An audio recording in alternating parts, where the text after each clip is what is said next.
Hello viewers, this is Suman Dutta. তো আজকে present হলাম ত্রিপুরা এসজিটি এক্সাম থেকে কিছু গুরুত্বপূর্ণ প্রশ্ন নিয়ে।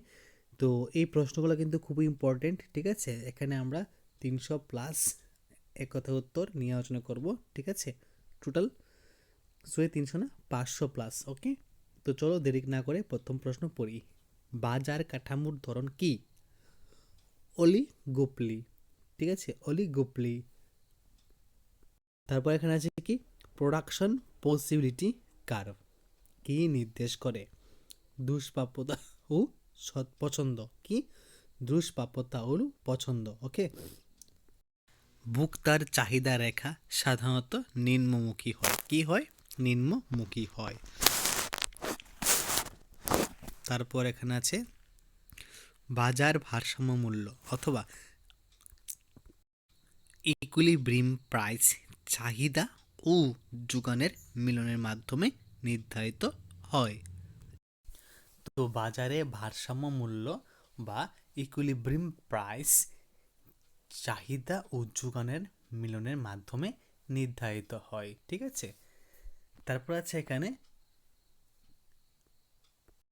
সেটেরিস পেরিপাস শর্ত কি নির্দেশ করে? সবকিছু অপরিবর্তিত থাকলে। অ্যাঙ্গেল বক্ররেখা আয় ও ভোগ সম্পর্কে নির্দেশ করে, ঠিক আছে। তো তোমাদের কাছ থেকে আমি 3 থেকে 4 মিনিটে শুধু সময় নেব। ওই 3 থেকে 4 মিনিট কিন্তু তোমাদেরকে আমাকে দিতে হবে, তাহলে তোমরা অনেক কিছু শিখতে পারবে। ওকে, তো তারপরে প্রশ্ন কি? ব্রেক ইভেন পয়েন্ট ঘটে মোট আয় ইজ ইকুয়াল টু মোট ব্যয় এ। শাটডাউন পয়েন্ট মূল্য ইজ ইকুয়াল টু গড় পরিবর্তনশীল ব্যয়। থিওরি অফ রেন্ট ভাড়ার তথ্য হলো মানে প্রবক্তাকে রিকার্ডো, ঠিক আছে। Liquidity preference theory of interest car?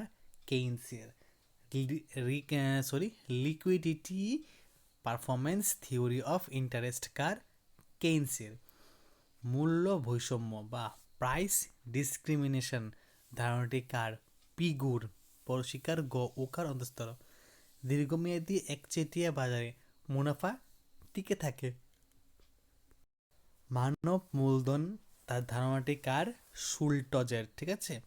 Equilibrium বলতে চাহিদা ইজ ইকুয়াল টু যোগান হবে, ঠিক আছে। এখানে কিন্তু এটা চাহিদা হবে। চ আকার হরশিকার দো আকার, চাহিদা ইজ ইকুয়াল টু কি? যোগান।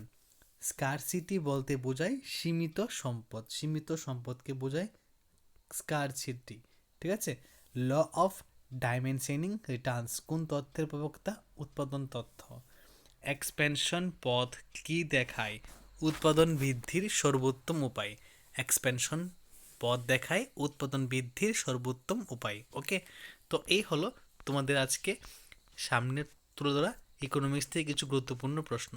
যদি এরকম ক্লাস আরও ভালো লাগে থাকে অবশ্যই ভিডিওটা শেয়ার করবে এবং কমেন্ট বক্সে কমেন্ট করে কিছু লিখে যাবে, ঠিক আছে। আর যদি ভালো না লাগে অবশ্যই ডিসলাইক করে যাবে। ওকে, তো দেখা হচ্ছে একটা গুরুত্বপূর্ণ ভিডিওতে। সবাইকে অসংখ্য ধন্যবাদ।